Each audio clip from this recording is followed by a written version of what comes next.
How to fix Google Play games not working on PC. I'm gonna show you a few different fixes.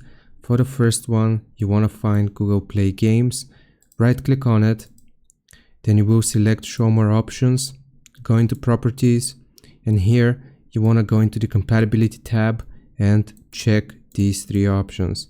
Compatibility mode, disable full screen optimizations, run this program as an admin. Click on apply, click on OK. See if that fixes the issue.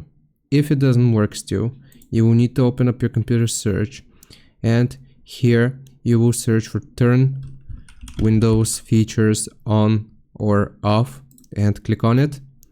Now here you will need to check Hyper-V, and also you will need to scroll down until you see virtual machine platform. So here you will check this one as well.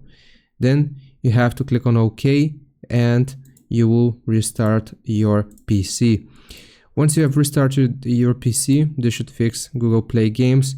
If it doesn't work again, then you will need to enable virtualization from within your BIOS. I will create a separate video on that. I hope this helps you out. Leave a like and subscribe. I'll see you next time.